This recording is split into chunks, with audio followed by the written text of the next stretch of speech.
আসসালামু আলাইকুম। আশা করি আপনারা সবাই অনেক অনেক ভালো আছেন। ব্যাকবন স্কুলের পক্ষ থেকে আপনাদের স্বাগত জানাচ্ছি নতুন একটি ক্লাসে। আজকে আমরা আলোচনা করব হচ্ছে সারমর্ম লিখন। সারাংশ এবং সারমর্ম মধ্যে একটু পার্থক্য রয়েছে।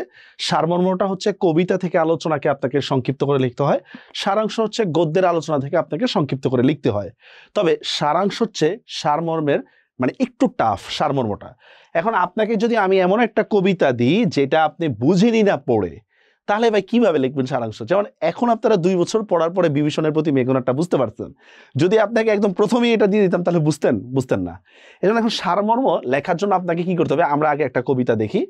ঐকতান কবিতার লাইন থেকে আমরা এটা নিয়েছি। বিপুলা এ পৃথিবীর কতটুকু জানি। দেখেন আমরা কিভাবে বের করি। প্রথমেই দেখেন এখানে আমরা যেটা পাচ্ছি সেটা হচ্ছে কি একটা জানার প্রতি আগ্রহ, বা লেখক যে অনেক কিছু জানে না। দেখেন কতটুকু জানি মানে এখানে অহংকার করে বলতেছে না আরে আমি অনেক কিছু জানি, বলা হচ্ছে আমি কতটুকু। এখানে একটা বিনয় প্রকাশ পাইছে। কি ধরনের বিনয়? যে ভাই আমি অনেক কিছুই জানি না, এটা বুঝতে পারছেন। দেশে দেশে কত না নগর রাজধানী, ওকে। মানুষের কত কীর্তি, কত নদী গিরি সিন্ধু মরু, কত না অজানা জীব, কত না অপরিচিত তরু। এই সবগুলো লাইন হচ্ছে ইনফরমেশন। প্রথম লাইনে কি বলতেছে? আমি বিশ্বের অনেক কিছুই জানি না। এখন এই অনেক কিছুর মধ্যে কি কি রয়েছে?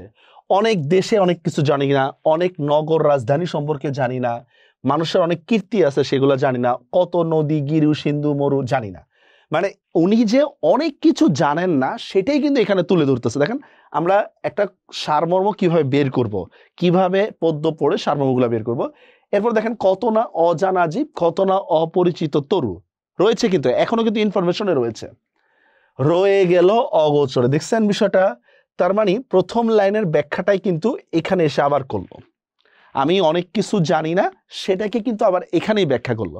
আবার দেখেন এই যে 3 লাইন, এই 3 লাইনকে আবার এখানে ব্যাখ্যা করবে যে বিশাল বিশ্বের আয়োজন, পৃথিবীর আয়োজন অনেক সমৃদ্ধ, মন মোর জুড়ে থাকে অতি ক্ষুদ্র তারই এক কোণ। কি বলতেছে দেখেন? পৃথিবীর আয়োজন অনেক সমৃদ্ধ, ঠিক আছে, কিন্তু আমার মন মোর জুড়ে থাকে, আমার মন জুড়ে থাকে ক্ষুদ্র এক কোণ। তার মানে দেখেন কথা কিন্তু একই। উনি জানেন না, এখানেও বলতেছে অনেক কিছু দেখলাম না, এখানেও কিন্তু বলতেছে আমার মনের মধ্যে অনেক ক্ষুদ্র একটা অংশ কিন্তু রয়েছে জানা, তেমন কিছু জানা নেই। আর এই যে মধ্যের 4 লাইন, এই 4 লাইন হচ্ছে ইনফরমেশন আপনাকে দেওয়া হয়েছে কি কি জানেন না। সেই ক্ষোভে পড়ি গ্রন্থ ভ্রমণ বৃত্তান্ত আছে যাহে। আচ্ছা কোন ক্ষোভে?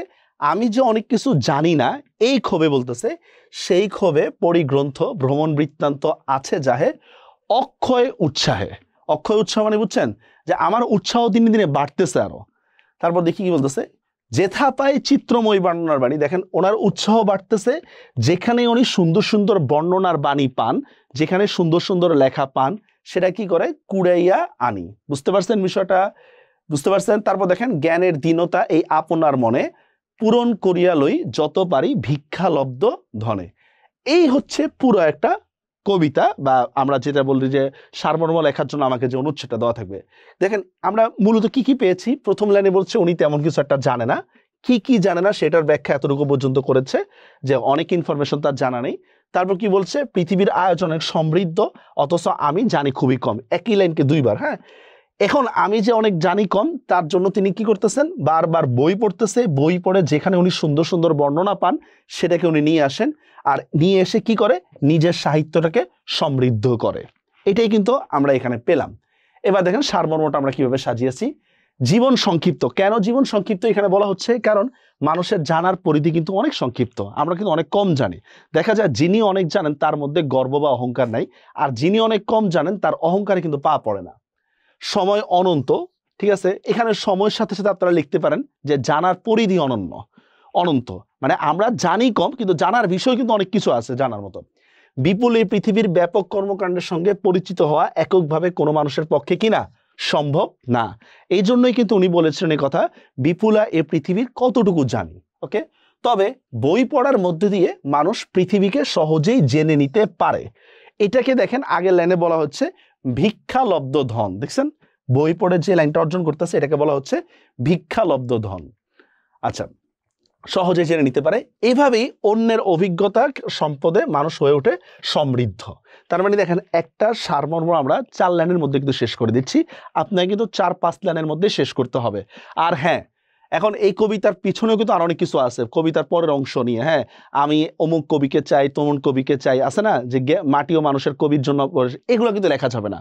আপনাকে অনুচ্ছেদে যতটুকু দেওয়া থাকবে আপনি ততটুকুই লিখবেন। ইভেন এটা 4-5 লাইনের মধ্যেই শেষ করতে হবে, বেশি লেখা যাবে না। তো আশা করি বুঝতে পেরেছেন। ইনশাল্লাহ সামনে আলোচনা হবে নতুন কোনো অধ্যায়, নতুন কোনো টপিক নিয়ে। ততদিন পর্যন্ত সবাই ভালো থাকবেন। আল্লাহ হাফেজ।